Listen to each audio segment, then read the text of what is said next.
webinar off. So I'm going to ask Kirsten if she'd like to speak first.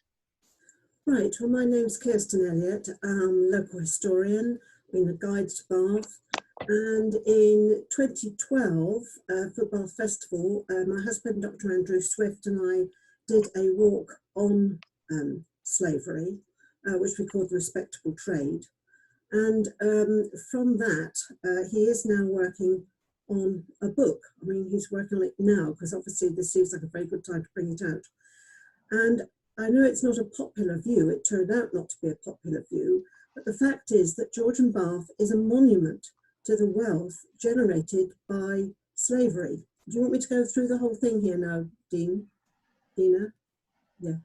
Dina, actually no, what I'll do is I'll ask you to come back, and I just wanted to give both the other two panelists an opportunity just to introduce themselves briefly, if that's okay, Kirsten. So thank you. So can I ask Shawn Sobers if you could introduce yourself, please? Hello, yeah, I'm Dr. Shawn Sobers. I'm an associate professor of the University of West of England. I'm not a historian, I'm a filmmaker, photographer, and writer, researcher, but lots of my research and projects are historical in basis, and I've done a lot of work around the Southwest and the slave trade, you know, stories that haven't been told before, but also looking at kind of modern day, you know, the Black experience and those kind of things, really. And I have done research specifically around the connections with the slave trade and Bath, as well as Bristol. So good to be here. Thanks for the invite. Thank you, Shawn. And then my other panelist is Kate Garbers. Hello there, I am a director at the organisation Unseen. We're a non-governmental organisation that is based in Bristol, and we are working in the area of modern slavery. So I've been asked today to speak about Unseen and also the anti-slavery partnership that is a current partnership that works across the Southwest, trying to understand and tackle modern day slavery. Okay, thank you. So what I'm going to do is I'm going to ask each of the panelists to, you know, to maybe give a bit of a start on this discussion, and then bring in some of the questions that have already been sent to us. And then as the conversation develops, our questions as they come up, those and get you answers to questions that I'm sure will arise from the discussion. So I'd like to pass on to Kirsten then, and to give us a bit more detail about the history of slavery in Bath and North East Somerset. Well, this is going to be a real scamper through, and all I can do is to give you a flavour, but it's the fact that the history is entwined in Bath's Georgian history, the history of slavery, to an extent that I don't really quite know how you would get out of it. There are some surprising twists to the story, for example, in the 18th century, a lot of people don't realise that by the mid-18th century there was a sizable Black population in Bath. And surprisingly, some of those Black people, although they are of a mixed heritage, most of them, are actually quite wealthy. In fact, some of them, like Nathaniel Wells, was very wealthy. And he was a slave owner himself. He ended his life in Bath in Park Street. And another was John Hicks, who was one of the first owners of a house in Lansdowne Crescent. So it's not all bad news. They aren't so rare, but obviously they are by far a tiny minority, but it's a confusing story. I want to start with Edward Colston. I know he's in Bristol, but he's the one who's kind of, his statue going has kicked this all off. And he is big friends with the first Duke of Beaufort, who was married to Rebecca Child, whose father was a founding member of the Royal Africa Company. And we will hear more about them. I'm going to call them the RAC from now on. And it's the second Duke of Beaufort who kickstarts Bath's Georgian expansion. He himself has interest in Carolina, which is a slave colony, but he sees the potential of Bath. So he presses for the Avon navigation. He gets people building houses. That's why we've got Beaufort Square. And he brings in Bristol architects.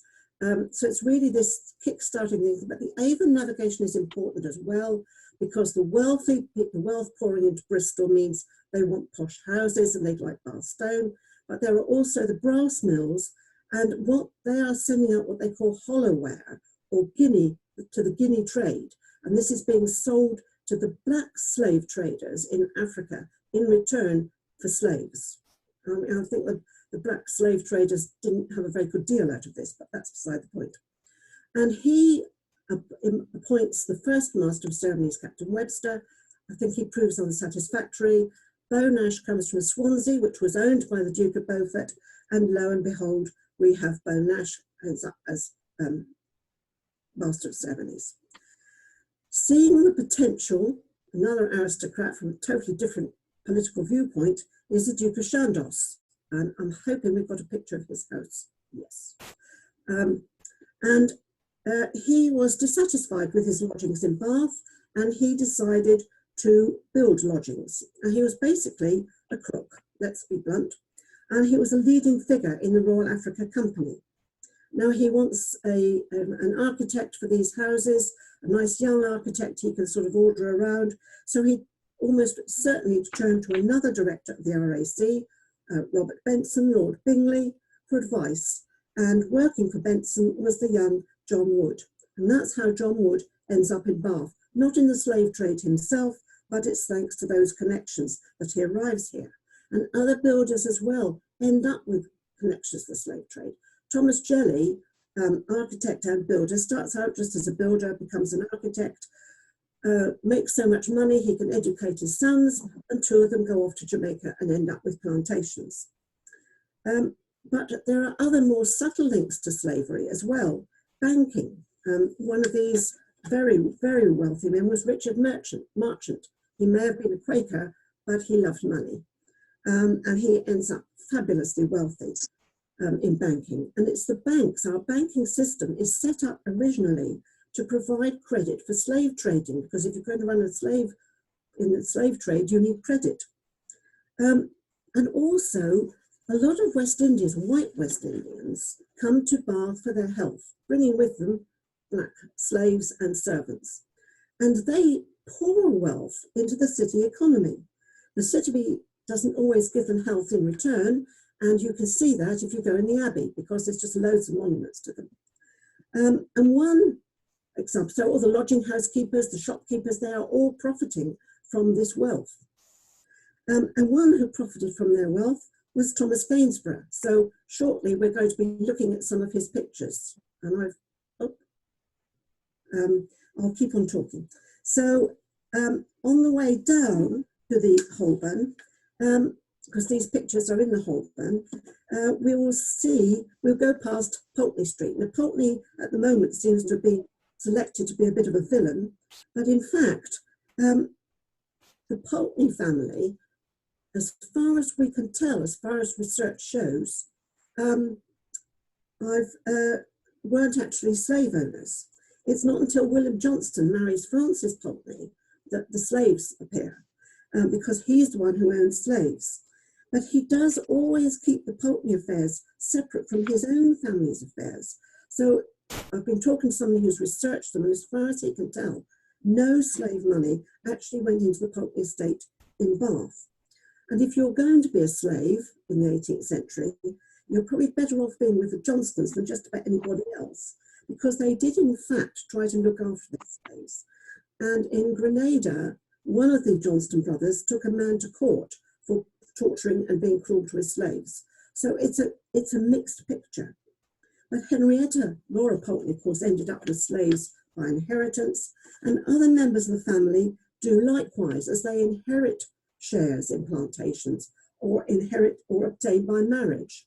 And of course, Nelson obtained by marriage, though he was out looking for a wealthy Antiguan plantation owner. And the author Smollett also obtained by marriage. And another family that obtained them by marriage is where we're heading, the Holborns. Frances Ball was the daughter of Guy Ball. She was married at 13 to Lascelles, one of the Lascelles family, and then to the Holborns. And William Holborn got an annuity via his aunts from the Ball plantations. So his art collection is funded by slave money, basically. But there is a twist in the story, because Frances Ball was widely rumoured to have a black ancestor. And certainly, when you look at all her children, they do have these very tight curls. And so it's an interesting query on this sort of business of these families. We're looking, first of all, when we go into the Holborn, at the Byam portrait. This is well known to be two slave owners.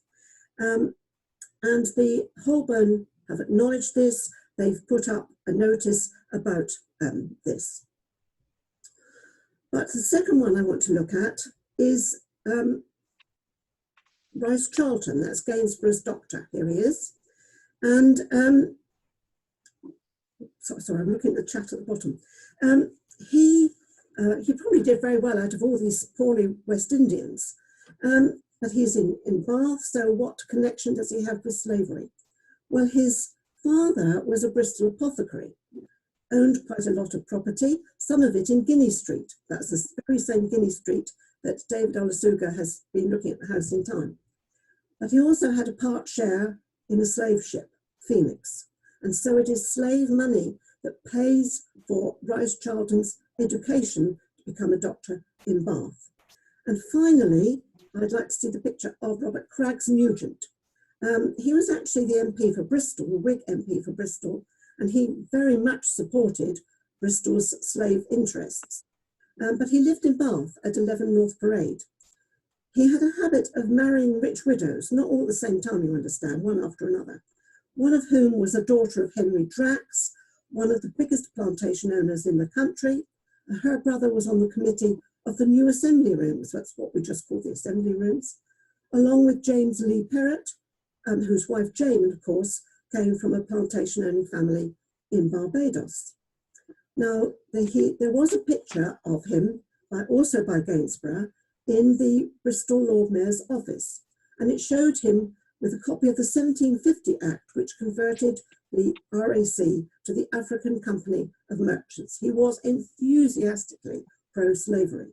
So when the Lord Mayor Cleo Lake took over the office, she took one look at that and had his portrait in the Bristol Lord Mayor's office removed. And we've sort of come back to where we started. We started with Colston's statue going, and this really quite unpleasant chap statue actually beat him to it. That was removed as well. And that kind of, I hope, shows just a little glimpse of how complicated the whole story is. Thank you very much, Kirsten. You know, and as you said, that was a very swift canter through, you know, quite a number of years of history. Can I just apologise to anybody who's still experiencing any technical difficulties? I understand there's problems with sound and possibly with the images that are coming through. Hopefully this will be dealt with shortly, and hopefully the recording of this will not have these problems in it. So I was then going to ask Shawn if you could perhaps give us a sense of, you know, of today. Obviously, you know, touching on some of the issues that perhaps Kirsten's pointed towards as well. Thank you. Hopefully you can all hear me okay. So yeah, thanks, Kirsten. So I'm not gonna repeat and go over what she's very thoroughly gone over how Bath was a product of the surrounding wealth that was generated from the slave trade, particularly Bristol, the 1700s, when Bristol became wealthy through slavery. Then Bath started to become built up and wealthy through people that came here and frequented here and invested in Bath. Just to say out of context, I was actually born and raised in the city of Bath, so I've got first-hand experience of being here as well as, you know, kind of researching the space. I'm going to kind of jump forward in a way. I kind of wanted to leave it quite fluid to see what areas Kirsten was going to cover, and often people don't see the link between slavery and slave trade, transatlantic slave trade, which people say happened in the past, and what happens today in a contemporary context with African heritage people today. Often people find it challenging or difficult to make that link. So I want to try and join some dots, really.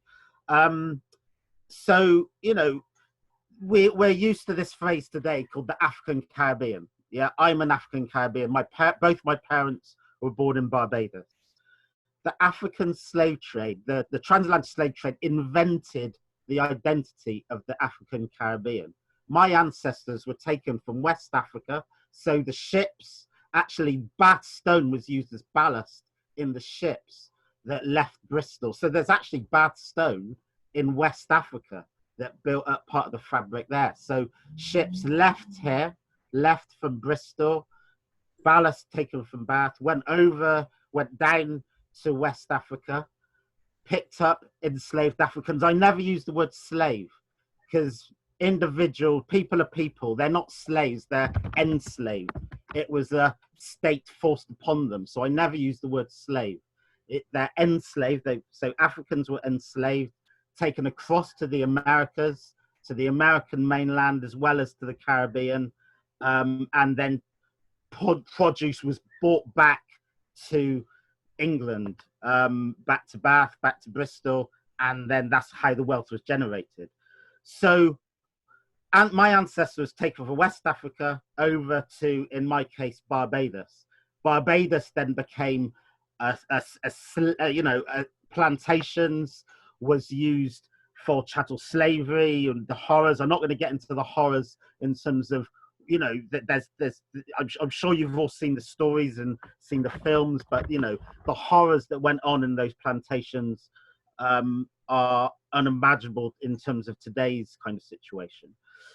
Then we've got this long period of when abolition then started, and then those same spaces that were owned by these European, it wasn't just the British, obviously, other European countries were brought into it. And then we had this period of colonization, yeah?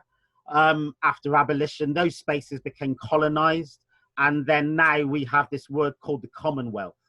So when Barbados became independent in 1966, that was after what we now know as the Windrush generation, when after the Second World War, when Britain needed more labor to build up the country, after the Second World War. My parents came over in 1960 and 61. So my mum came over in 1961, my dad came over in 1960. At that point, Barbados was still a colony of Britain. And this is a direct joining the dots between ancestors taken to Africa, those lands owned by slave owners' countries, which in this case is Britain, and then after slavery was abolished, those countries still became owned and protected, part of the empire, and that continued. So we just have really different badges of the label from slavery, colonization, colonialism, and the Commonwealth, but you can't ignore those dots. So now when you've got a situation of the African Caribbeans coming over to Britain, and then, you know, what happened in terms of, you know, there was huge amounts of racism as well as huge amounts of welcome. I'm not going to paint every British person to be hostile when West Indians came over, but the stories are there in terms of the signs that were windows, etc., etc. But we have to understand where this lineage is coming from. So now we've got a particular situation where when West Indians came over in the 1950s, 1960s, weren't allowed to rent certain houses, weren't allowed to buy, pushed into certain areas, economic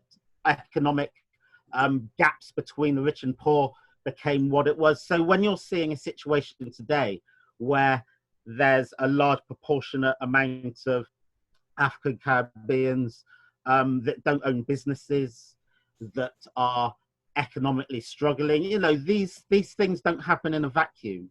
There's a long lead up in history to the economic advantage that you see between different ethnic communities in the country. So when we then get a situation with racism, and being told to go back to where you came from, or you're drain on resources and these kind of things.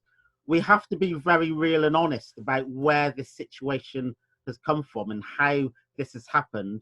And absolutely, we had people like Wilberforce and Hannah More in Bath, you know, abolition, absolutely. England did lead the way with abolition. I'm not going to deny that. But we can't also deny the very real role that Britain also played in the slave trade and the legacy of that. The legacy of the slave trade is still with us, live and direct today. It's not an abstract linked by any means of the imagination. So when I kind of get told, oh, that's all in the past, you should forget about it, you know, what's the link? You know, absolutely, you know, I have to kind of challenge that, because the link and the legacy is very direct. You know, it's not about making people today feel guilty, but it is actually about owning up to history and saying the link is there, the direct link is there. So what we're seeing now in the city of Bath and what happened in Bristol with the Colston statue being ripped down, in Bath, we're now asking questions of places like the Bath Abbey, that apparently has got the highest amount of memorials to slave trade owners in the country. You know, growing up, I was always fascinated by Beckford Tower. I loved that building. And then in my older, you know, then when I grew up, you know, into my teens and doing my research and then finding out that was funded through William Beckford Senior, you know, the inheritance of William Beckford Jr. used the money to make Beckford Tower. That doesn't make you feel good as an individual that comes from that history, in the same way that Colston does whenever I see Colston statue. But you know, we're getting to this in the question and answer. You know, I don't think it's a one size fits all, that everything should be removed. I think there was a nuance, and I think we can get into that into the conversation. But I just wanted to kind of talk off the cuff, really, in a way that showed the direct link between slave trade and slavery and the joining the dots between where we are today. It's not an abstract link. That legacy is not abstract. It's very tangible, and it's still very real. So thank you.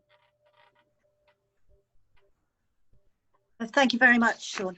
Actually, I'm going to take this opportunity, seeing as you spoke of the Bath Abbey, to ask one of the questions that's been sent in. So this is from Richard White, and his question says a bit of a preamble first, which is: James Hayward, Markland of Lansdowne Crescent, was one of a number of Bath residents to receive a significant compensation payment from the government in 1835. A slave owner and lobbyist for the Society of West Indian Planters and Merchants, he received a payout of nearly £3 million in today's money. Markland is memorialised with a window in Bath Abbey. Do the panel think it is appropriate for slave owners such as Markland to be memorialised in a place of worship? Slave owners and the wealth and ideas that they brought here. So I don't know who would like to start off with the comment on that. And I'm also going to see if the rector of Bath Abbey is in the audience, because I think maybe he also might like to make a comment. So if I start off with Shawn, and then I'll see if I can find Guy as well. Yeah, thank you. Yeah. Yeah, I think it's interesting because, you know, last year I had a research paper about Colston published, and it was kind of looking at the meaning of a statue in relation to meaning. There's a painting in the M Shed in Bristol Museum by Tony Forbes, and that is a challenge to the Colston statue. And kind of what I argued was that that a statue, and you know, is in that tradition of putting people on a pedestal. You're literally looking up to that person, and it's like it's as much as a building. It's part of the fabric of the city. Whereas with the painting in a museum, even though it's permanent, you have to go into the M Shed, go onto the second floor, find the corner where it is, and it's a much more purposeful thing. So in context with Bath Abbey and the fact that it's got so many memorials to the slave trade, I'm actually more interested in recontextualization of them and a very stark conversation around them, and a permanent recontextualization of the memorials rather than taking them away. Because actually, for the Church of England was complicit in the slave trade. Do you know what I mean? That they were a part of that conversation. So actually, I would see it as a much more challenging situation if all those memorials were taken out of Bath Abbey, because for me, that's a bit more of a sanitized whitewash situation. I actually think it's a much more honest and transparent situation in terms of memorials in churches, is that they're recontextualized. It becomes part of the tour. When you go into the tour, the volunteers are talking about it and not avoiding the conversation. I did a project with the National Trust where actually there are very contested sites we visited, and it caused more problems, the fact that the volunteer guide just wasn't addressing certain things that are in those spaces that are very directly and obviously related to the transatlantic slave trade. So I would like to see Bath Abbey and other religious spaces, they're definitely not the only ones, just to be transparent about it, to say, yeah, we've got these things here, this is what happened at that time, and just be much more transparent around that history rather than tiptoeing around it. And I think, those institutions become, I think they'll get more kind of respect and, to own up to that history with integrity rather than pretend it wasn't there and remove it and not talk about it. Okay, thank you, Shawn. Guy, I think that you're now available to speak. Do you want to add any comments? Thank you. Yes, I would love to. I can just see my name. I don't know whether people can actually see me physically, but anyway, I'm very grateful to Shawn and to Kirsten for the background. I've been rector of Bath Abbey for around 18 months and obviously learning fast about the building and its past. Clearly, and I completely... Oh, are you back, Guy? Hello, have I? Oh, I'm still there. You're back. Lovely, thank you. Rather than attempting to airbrush the past, to learn from it and to change attitudes, change my own attitude, change our attitudes as a city and help others to do so, we have an opportunity with the Footprint project that's going on at the moment. We're establishing a discovery centre for adults and an education centre for school groups.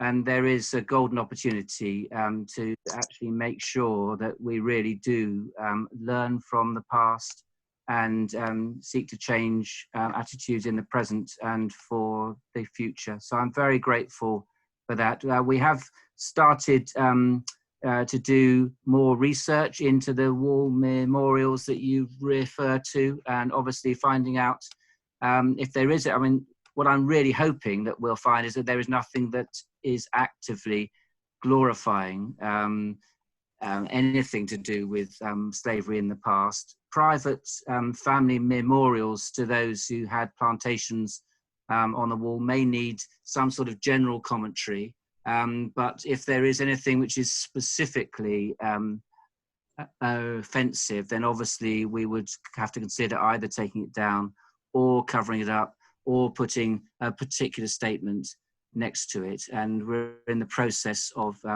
doing that. You might be aware that the Abbey, because of the Footprint project, part of the building isn't accessible at the moment because the contractors are in there, but we've begun that work, and I'd be very, very grateful for Kirsten and Shawn's help in making sure that we're actually doing that as effectively as possible. And we're very keen that it isn't just a sort of nominal thing, that it isn't just doing it because we feel, oh gosh, we ought to do something, but actually, and I'll be interested to hear what Kate has to say about contemporary slavery, actually using the evidence of a shameful past really to address current attitudes and behaviors, and if we can be part of that, use the sort of negativity to yield a positive result. We will need help in order to do that, and we'd certainly be very open to best advice from others in the city. Thank you, Guy. And actually that's a very neat link then to introduce Kate Garbers then to say something about modern day slavery. Great, thank you. So slight change of tack, I think, possibly from the previous speakers. I've been asked to just give a brief overview of modern slavery and what we see happening locally. So just so we're all on the same page, modern slavery is defined in the Modern Slavery Act of 2015, and it is an umbrella term that encompasses human trafficking, slavery, servitude, and forced or compulsory labour. It's worth pointing out at this point that the rest of Europe refers to this as human trafficking, but in 2015, the UK government decided to step out and label this as modern slavery. So we have a slight difference between human rights legislation and the convention and how we've interpreted that in a UK context. I think it's important to understand that the definition of slavery currently comprises of lots of different interrelated actions. So we're not talking about a single act at any given point in time. We're talking about an individual who has their control taken away from them. They are then generally moved somewhere where there is a market for their services. They are then kept isolated, so access to the mechanisms that may help them or may be available in that place are then removed. And I think it's also important to note that these actions can all take place within one country's border, or they can also take place across different countries' borders. So for example, a recruitment process of somebody could take place in country A, and then the act of receiving the individual could be in country B, and then the exploitation could take place in country C. But whether or not an international border is crossed or not, the intention to exploit that individual is the thing that underpins the entire process. So in essence, it is about the commodification of people for the purpose of exploitation and then financial gain. It is a crime under the Modern Slavery Act, and internationally, as a form of criminality, it has surpassed the international drugs trade and is second only to the international arms trade. Now, a figure that I'm going to quote here, it's a very old figure, so please don't kind of necessarily quote me directly, but it was predicted about 8 years ago that this trade in human beings was worth $150 billion annually. If we bring that now to 2019, the figures that we had last year that government released identified 10,600 victims of slavery. These are potential victims who were identified via the UK's national referral mechanism. This is a mechanism whereby professionals can identify potential victims and, with the victim's consent, get them access to accommodation, support, legal advice, and counselling. This 10,000 victims was a 52% increase from 2018 figures. For 2/3 of those people, their exploitation occurred in the UK. Over half of the referrals were exploited as adults, with 43% being exploited as children. And the most common type of exploitation across the whole UK for both adults and children was labour exploitation. The top 3 countries that reported last year where victims or potential victims came from were the UK, Albania, and Vietnam.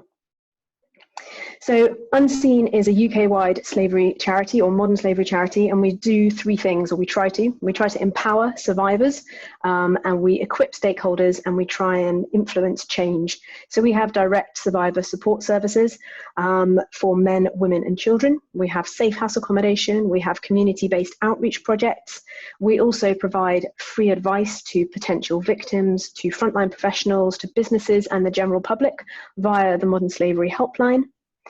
We also do a lot of work with frontline professionals and delivering training, and then also try and work really closely with business, statutory agencies, UK and overseas governments to make sure that we all understand kind of what is happening and the patterns we're seeing. Locally, an anti-slavery partnership model was developed about 5 or 6 years ago, and Bath and North East Somerset are represented on this model, on this panel. And the idea of the partnership was to support and respond collaboratively and effectively to human trafficking and exploitation, both locally and also regionally. So understanding that the issues that maybe were facing Bath and North East Somerset may or may not impact Bristol or Wiltshire or further down into Devon and Cornwall, as we looked at kind of industries and trades where slavery and exploitation may exist, and actually where different areas might have similarities or differences. So the partnership aims to support survivors, it aims to disrupt criminal activity and to prosecute perpetrators. So obviously different partners in the partnership have a different remit. And we have a regional board that is representative of the 5 areas in the southwest. So that's based on Avon and Somerset, Devon and Cornwall, Dorset, Wiltshire and Gloucestershire. And then we have a local partnership, which is the Avon and Somerset board, which B&NES is part of, as well as Avon and Somerset Police, local health and third sector groups. So the idea of that board is that the partners are requested to raise awareness of this issue in their locality, that they are to train people to spot the signs and then provide practical support for any victims. When we first started this, generally the consensus was this doesn't happen here. And I think if I share with you some stats from the first quarter of this year, we had 125 modern slavery crimes being investigated in the southwest between January and March of this year. We had 29 referrals in the Avon and Somerset area from local authorities. We had 44 referrals of meeting potential victims in Avon and Somerset. So they would have come from local authorities, from charities and from police. And via the partnership, Unseen has been involved in multi-agency visits in Bath to car washes, to nail bars, to Chinese restaurants and houses of multiple occupancy. And we work with partners from local authority and social care, health trading standards. And we go into these places where people are working to look for indicators of trafficking, to check people's welfare, but also to explain to people what their rights and entitlements were and are, so that actually if they do need help and they do need assistance, they know where they can go. I think what's really interesting is, and I'm guessing or hoping that some of you may have heard of this, that in 2016, Bath had the first successful UK prosecution involving minors under the Modern Slavery Act. So this resulted in sentences and jail time for 2 individuals who forced children to work in nail bars in Bath. The girls were both under 18 and they were brought to the UK on the promise of a better life, and they ended up working 60 hours a week. One got paid about £30 a month while the other one was never paid. They were staying in, I visited the house, they were staying in quite a nice 4-bedroom house in Bath. However, when we went in with the police and other partners, we realised that they were sleeping in an attic on a mattress. So the person who was exploiting them was living in relative opulence downstairs, and they were living on a mattress. So I think that kind of is probably where I'll finish, but just to say it is definitely happening here, happening in plain sight. And I think I was also asked just to, if we could throw the slide up for me, thank you. So these are just some things that you may choose to kind of look at. So we've got information there about Unseen and the End Slavery Partnership, but also that first link, how many slaves work for you, is a really interesting way of looking at how your lifestyle, the choices, the things you purchase, the activities you participate in may link to the number of slaves that are working for you.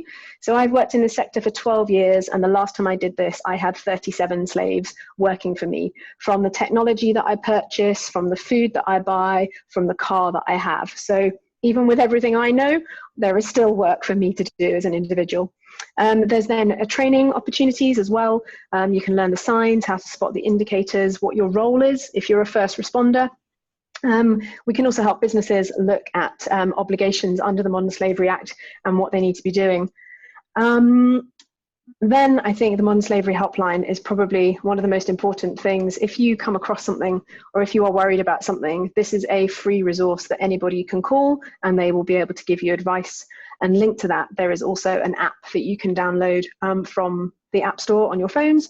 And again, that would be able to give you advice. So if you can remember nothing that I've said this evening, you can log on and have a look at that. But hopefully that gives you a brief overview of what we're doing in the Southwest and in Bath and North East Somerset.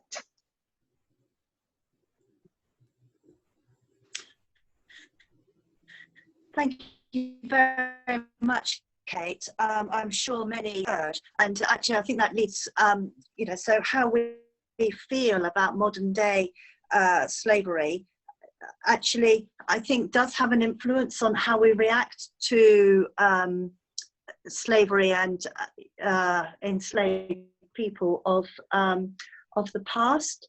So I was actually going to now go back to some of the questions that we've received in. So going back in the past again to Mansfield Park, so Jane Austen's novel, which describes a conversation on slavery being closed in a dead silence. This has been described as a white silence. Does the panel consider that this silence is now broken, and how do they propose that the conversation should be continued? I don't know if Kirsten might want to start on that, and then I'll bring in the other panelists too. Well, I think we have to say, first of all, that Jane Austen's attitude to, and the Austen family's attitude to slavery is confusing, to say the least. I mean, there is a whole band of people out there to whom she is Saint Jane Austen and mustn't have anything bad attached to her. But Mansfield Park is a very confusing book. And it's not clear whether you're meant to like Fanny Price or not, because the Bertrams appear to be based on a family called the Nibbs, who were close friends of the Austens. I mean, the story is very similar. And at one point, Jane's father was appointed trustee to the Nibbs estates, which included plantations in Antigua. So Jane's own father was trustee of estates in Antigua. And we've been discovering a lot more links to the slave trade with the Austen family. So quite where she's coming from, I don't know, and what she meant by the dead silence. But I think you are right. Today, it would be a dead silence of, I hope, people thinking of the implications of what the slave trade meant, rather than trying to make you think about a fictional character. And I'm trying not to be more helpful, but we really don't know what Jane Austen's views were on this. That's a very, very good point. Shawn, yes. Yeah, I think Jane Austen's an interesting figure for that time, because, you know, slave trade was so prevalent that even if you yourself weren't actively a slave in terms of your agency, what you're doing, it's still very hard to avoid. As Kirsten said, her dad became a trustee of the plantation in Antigua. Her own brother married into a slaving family, and then he moved to the Caribbean, and then he was a part of that community. Her other brother was on the other side of the fence, and he was in, I think it was in the Navy, and he was actually tasked with stopping ships. You know, after the Abolition Act was passed, her brother was stopping slavery ships going across to the Americas. So, you know, she had two members of family actively involved, at least you know, her brother by association in terms of marriage, but then her other brother was on the other side. So I think she's an interesting character, and, you know, I'm not a big scholar in terms of Jane Austen, but seeing her play that out in Mansfield Park, and you know, and having that conversation as a creative individual, that's often what you do.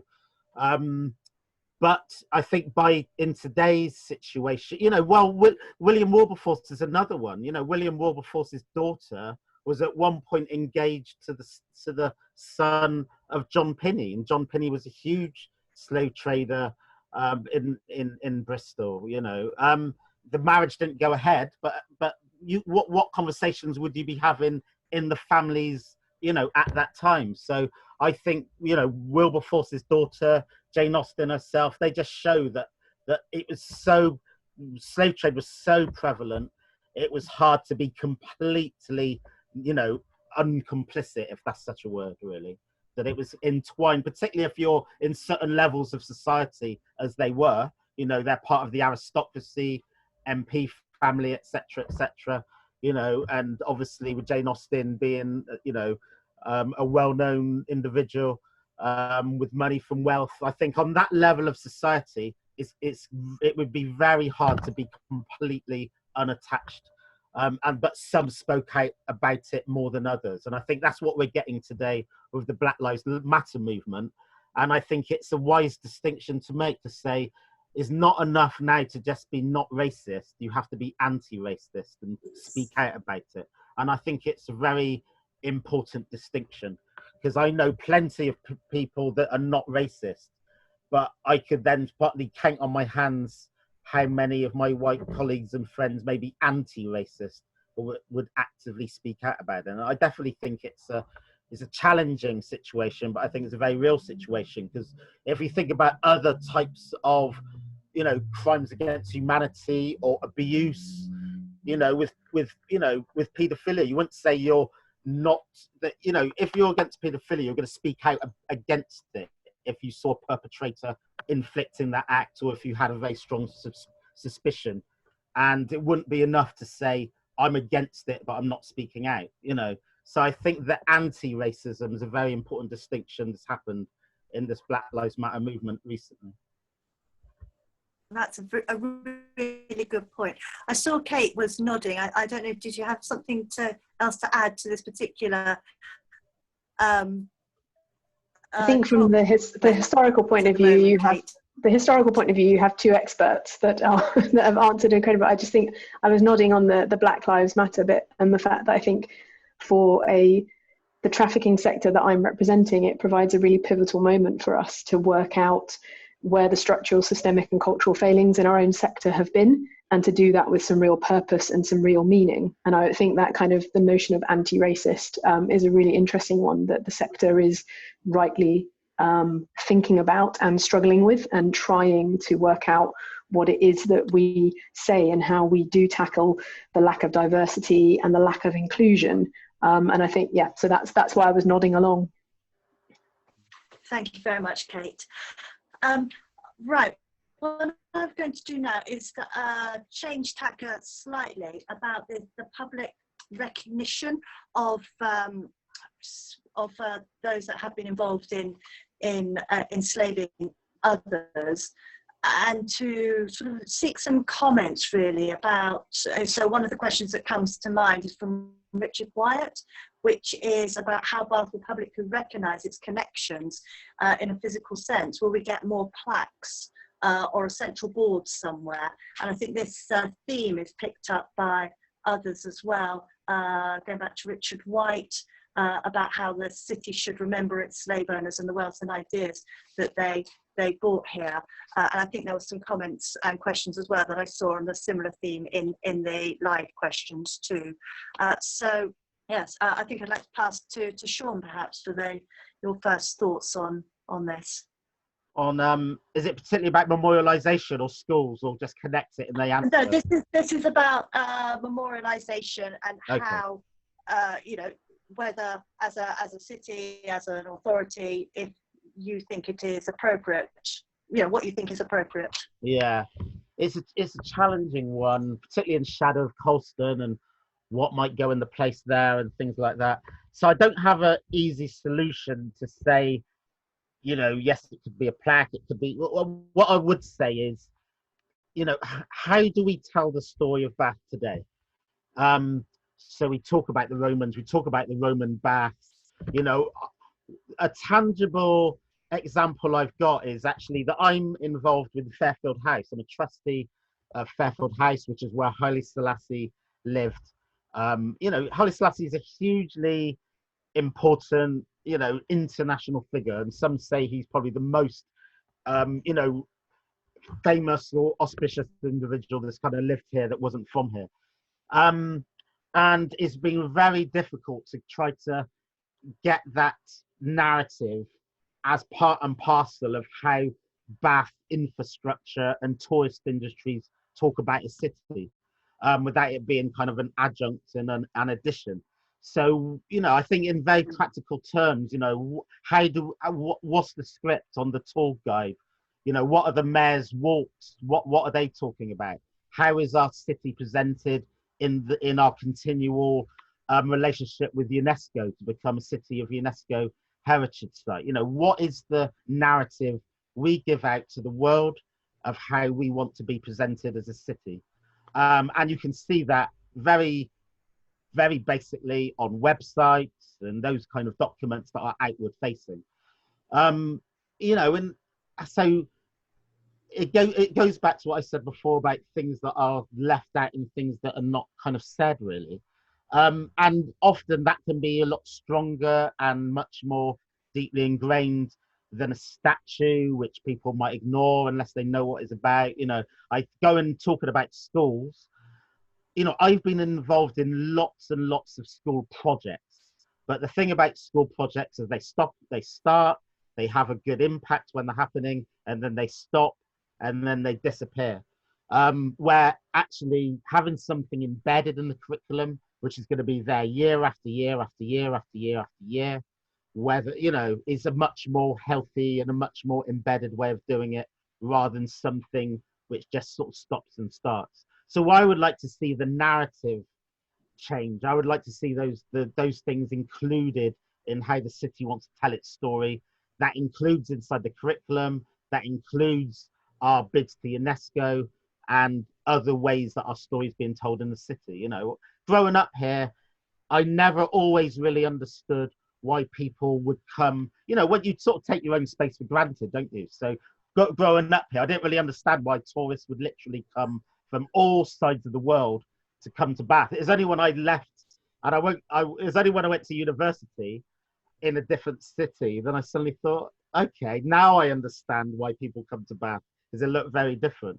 Bath's got a huge amount to offer, and, you know, tourists, etc., narrative-wise, none of that has to disappear. We still talk about Jane Austen, we still talk about Beau Nash, we still talk about the Beckfords. None of the history has to disappear.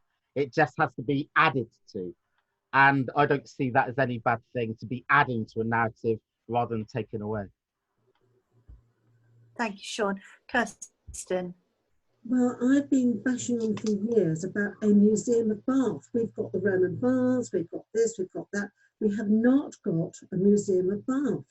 And, you know, I think this is such a shame. I think it was that the old King Edward School was a lost opportunity to at least get something done. But that's what we need. And then you could set this in context, because we've seen from this discussion how much thing is interwoven, how we could pull all these threads together. We've got the Museum of Bath Architecture, we've got my favourite museum, one of my favourites, the Museum of Bath at Work, which is the closest we've got to a museum of Bath. But we really do need something which sets all this into context. I hope Shawn agrees with that. I mean, this is the problem, that you can go to a bit here, you can go to a bit there, you don't see it as an overall picture. And I think that's needed. That's point one. And point two is, I mean, quite a few years ago now, Mum and a previous Labour councillor tried to get the schools interested in local history. And they've got SATs tests, they've got syllabuses, they couldn't do it. Well, I think that there should be something in the syllabus where you have a regular study of your local history, because I think that's important. And if you come from that place, it helps you to understand it more. And if you don't, if you've moved in there, and my dad was in the Navy, so we were always moving around, then you learn about the place you've gone to. But I really do feel that local history is as important as national history, and there should be something in the curriculum that does make that, as Shawn said, a regular thing, not just a nice little adjunct if we've got some time.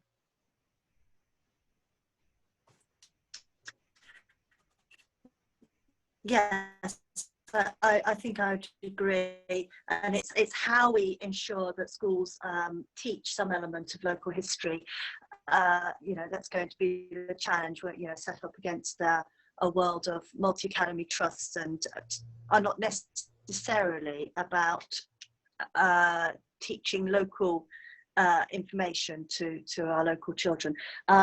But I wanted just to very briefly, in the last few minutes, just pick up on another question, which was about creativity and creative projects, and wondered whether there was anything sort of positive that we could perhaps be learning from the past, that actually might be another way of sharing the history of this place with others, including our visitors as well.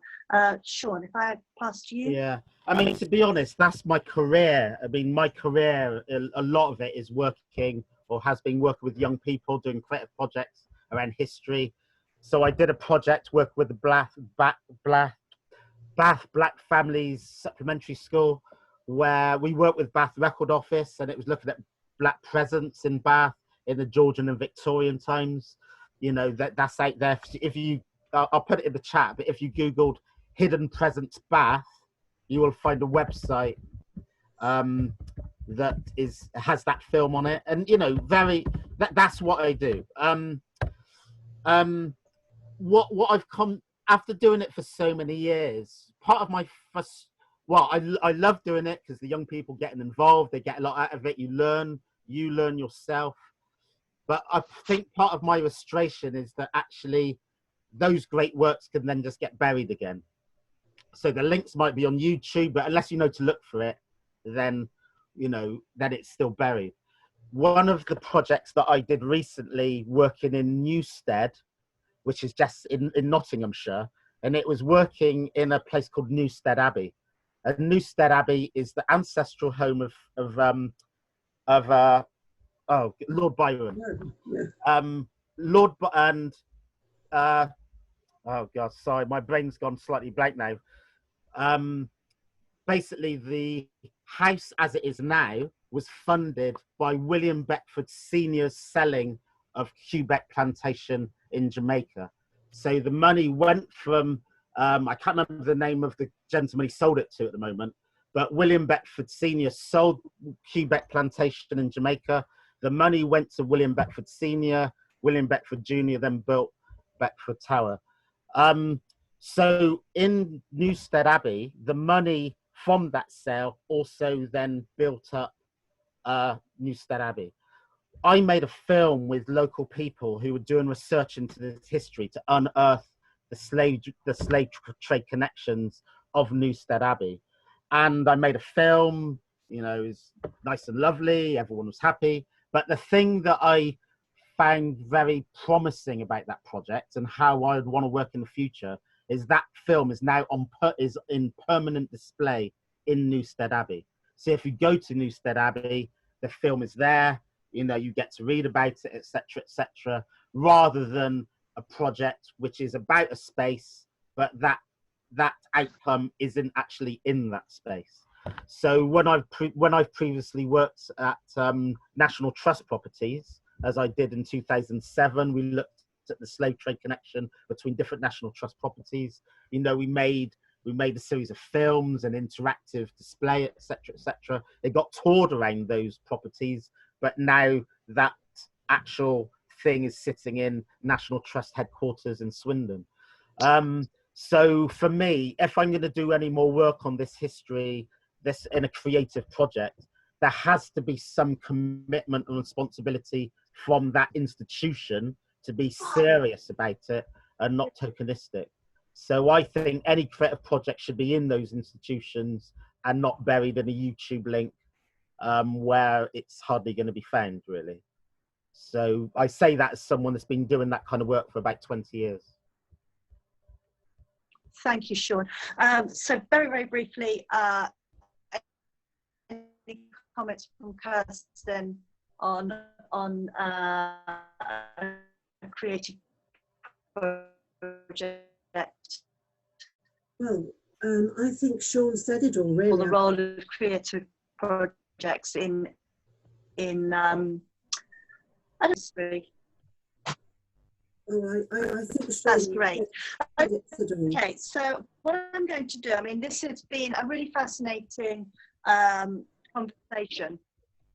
Thank you. This has been a really interesting start of a conversation. It's quite clear from the amount of questions that we've had and also from, you know, the comments that I've been seeing throughout this this webinar, that there's plenty more that we could be talking about, and I will be hosting another conversation on this sometime in the near future. I'm aware that there are other conversations happening elsewhere, you know, obviously in Bristol as well, and I think, you know, the more that we can perhaps show the past up to the light, the better, I think, for all of us. So I'm just going to ask very quickly for some closing remarks from each. So I'll start with Kate, and then I'll move sort of back around the room. Yeah, I think my encouragement is for everybody, as we've heard from the other speakers, to kind of think about this and how Bath starts to recontextualise. I think I was really struck by Shawn's comment around telling history with integrity.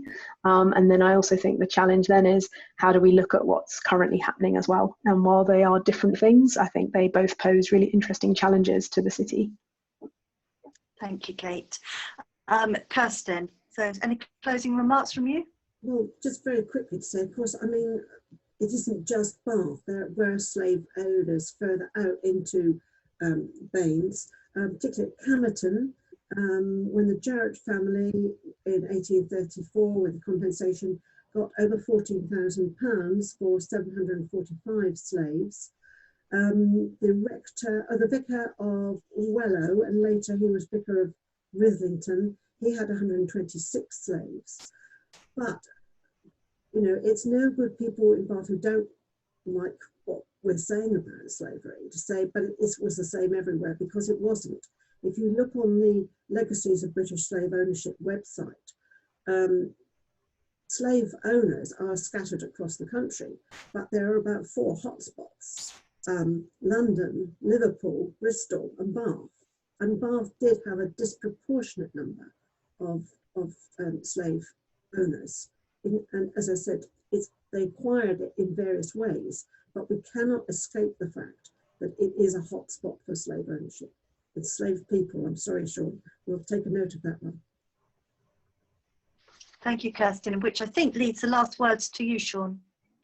Thanks. I've realised that I've been writing into the chat, but I think I've been sending my responses to the panelists and not to the attendees. I've only just realised that, and I can't type fast enough. So what I was going to say is, the film about Newstead Abbey is called Blood Sugar. So if you Googled Blood Sugar Newstead, which is Newstead, you